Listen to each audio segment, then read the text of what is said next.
मैं कब से इसे गाड़ी तक खींचने की कोशिश कर रही हूँ, लेकिन हर बार गिर जा रही हूँ। अगर आज ये सामान समय पर नहीं पहुँचा तो मुझे बहुत नुकसान हो जाएगा। मेरी सारी मेहनत बेकार चली जाएगी। कोई होता जो मेरी थोड़ी मदद कर देता। तुम लोग भी ना हर बार किसी ना किसी मुसीबत में फंसे रहते हो। इतनी सी बोरी भी तुमसे नहीं उठ रही है। लगता है ये काम तुम्हारे बस का नहीं है। हटो, मैं दिखाता हूँ ताकत किसे कहते हैं। ध्यान से देखो कैसे असली बलवान काम करते हैं।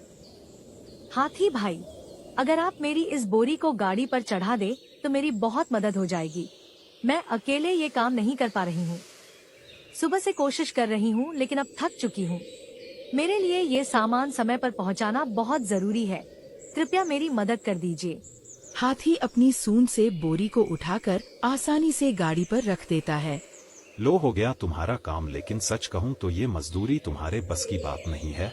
तुम जैसे कमजोरों को बस हल्का फुल्का काम ही करना चाहिए। ये ताकतवरों का काम है जो हर किसी से नहीं हो पाता। अगली बार ऐसा भारी काम करने से पहले अपनी हैसियत देख लिया करो, क्योंकि हर किसी में हमारे जैसी ताकत नहीं होती। हाथी हंसता हुआ आगे बढ़ जाता है और बकरी चुपचाप उदास होकर खड़ी रह जाती है। आज हाथी ने मेरी मदद तो की, लेकिन सबके सामने मेरा मजाक भी उड़ाया। उसने मुझे कमजोर कहकर मेरी मेहनत की बेइज्जती कर दी। उस वक्त मुझे बहुत बुरा लगा, लेकिन मैं कुछ कह नहीं पाई।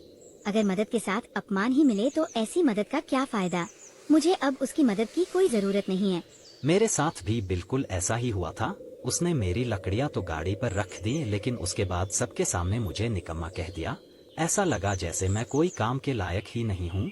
मदद करके एहसान जताना भी एक तरह का अपमान ही होता है। अब मैं उससे कभी मदद नहीं लूंगा। उसने मेरी बोरी भी चढ़ा दी थी, लेकिन फिर मेरी हैसियत पर सवाल उठा दिया। उसने कहा कि ये काम मेरे बस का नहीं है और ताकतवरों का काम है। उसकी बातों ने मुझे अंदर से तोड़ दिया। मदद के नाम पर किसी को छोटा दिखाना गलत है। अब मैं भी उससे कभी मदद नहीं मांगूंगी। अगर वो हर बार मदद करके हमारा मजाक ही उड़ाएगा तो ऐसी मदद का क्या मतलब रह जाता है। हम उसकी ताकत के सामने खुद को छोटा महसूस करने लगते हैं। उसकी बातों से हमारा आत्मविश्वास टूट जाता है। हमें खुद पर भरोसा करना सीखना होगा, नहीं तो हम हमेशा उसके एहसान के नीचे दबे रहेंगे। ऐसी मदद का क्या फायदा जिसमें अपमान साथ मिले। मदद वही अच्छी होती है जिसमें सम्मान भी मिले। अगर वो हमारी इज्जत नहीं कर सकता तो हमें उसकी मदद की जरूरत भी नहीं है। हमें आज ही ये फैसला लेना होगा। अब हम में से कोई भी हाथी से मदद नहीं लेगा। मुझे उसकी मदद की जरूरत नहीं है। अगर वो हर बार मेरा मजाक उड़ाएगा, मैं खुद कोशिश करूंगी, चाहे कितना भी समय लगे। कम से कम मुझे अपनी इज्जत तो नहीं खोनी पड़ेगी। मेहनत से किया गया काम ज्यादा अच्छा लगता है। अपमान के साथ मिली मदद से बेहतर है खुद संघर्ष।